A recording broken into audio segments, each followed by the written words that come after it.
So why Vitas? Um, I think it's mostly because my mother was a social worker all of my life, and she has her master's in social work. She actually graduated with her master's here at Marywood University, which is partially what led to my decision in coming here when I found out that there was a music therapy program.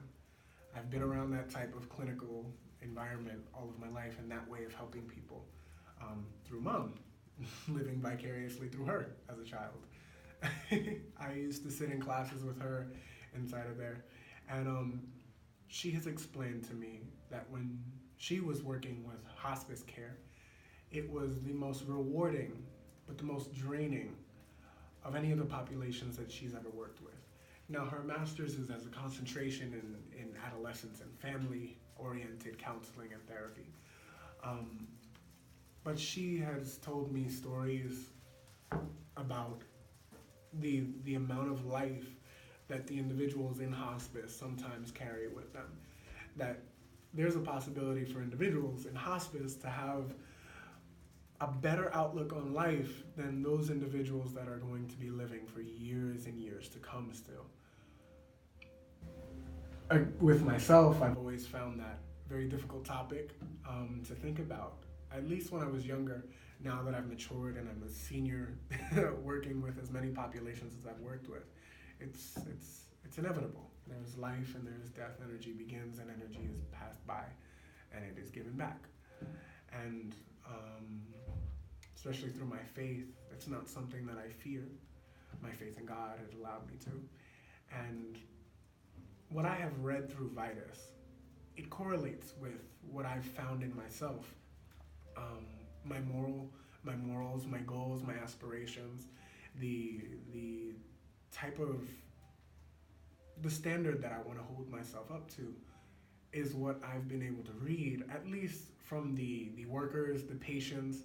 Online, there's available to read the different notes from everybody, from patients that have been there, that have received care from Vitas. The CEO himself was able to write something explaining his love for that program and why it was created, the company.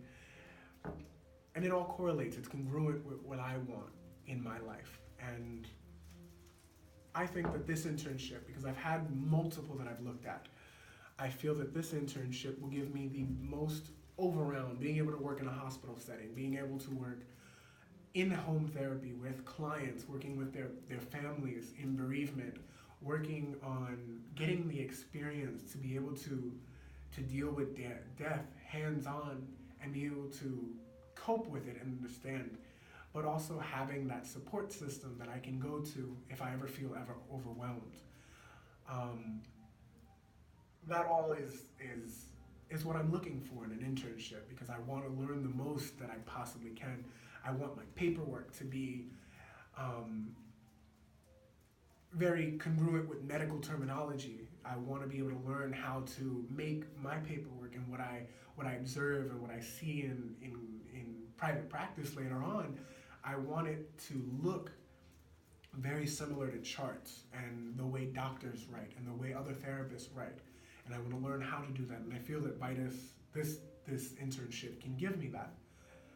Um, One of the biggest things, and I wrote it on my application, is the opportunity for culture-centered care. I was reading that there are opportunities to take classes or to receive training in certain cultures so that you're able to connect with the clients and with their families, because you've had an understanding, or at least you've had a bit of education on their culture and their background, what they believe in. And I think that is so important, especially in a situation where that patient is going to pass. Understanding their morals, their goals, the way they view death in their culture can allow you to make a greater connection, and it'll influence your therapy beyond the point of what you thought before. But that's with any situation, and that's congruent with me, because that's how my mother has raised me. She's raised me to take into account that my beliefs, my morals, and my religion, my lifestyle, my culture isn't the only one that exists, and it certainly isn't right. It is just mine. And there are millions and billions of other cultures out there that I'm going to come in contact anyway, any day, at any time. And I have to be ready to to accept that. And I have. And I've been able to grow under her mentorship and being able to mold me and teach me that all of these cultures and heritages are beautiful.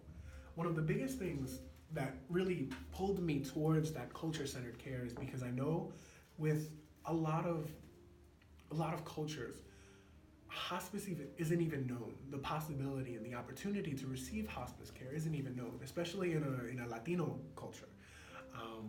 It's very family oriented, but you don't see yourself receiving hospice care when you're going to die. You see yourself with your family. You see yourself in your home, spending the time with your loved ones, partying, doing things that you would normally do, acting as if it weren't going to happen, being as strong as possible, and then passing with the ones that you love. And it's amazing to read the testimonies of the Asian patients that have found music therapists or therapists in general that are working with them that are similar to their culture, or at least very knowledgeable of their culture. They've found it that it's a rewarding experience. They feel more comfortable with those individuals, and I want to have the opportunity to be opened up to that, to be able to have that under my belt, to be able to put that on my resume, to be able to mold me in my therapy and help to bridge the gap between populations that I've never dealt with and demographics that I've never dealt with. And the fact that an internship, the company internship, is able to provide me with that opportunity, maybe even if it's not now in the 6 months that I'd be doing the internship, but the opportunity for that to be there, that advanced learning, that continued education, it's comforting. And it's really rewarding to know that. And it really drew me to picking this internship as my top. I think, especially with my long-term careers and goals, other things that I want to learn about are healthcare type of things. Learning about how to do grants and how individuals receive funding. Because at some point in my life, I would like to do private practice. I'll have to do contracts with different sites and different organizations to begin. But when I start my private practice, I want to know how I can receive funding for the individuals that will be working with me. If I'm working with autism patients, or working with children with autism, or adults with autism, or any other type of cognitive intellectual disorder that I want to work with later on, I want to know how they can receive funding. I want to know the ins and outs of the laws that protect those individuals and support those individuals. So I'm hoping that I receive that type of information, and even if it's a minuscule, just to be opened up and to be enlightened on those types of topics. Again, as I said, my family is there, so it's convenient. I get to spend time with them the entire 6 months.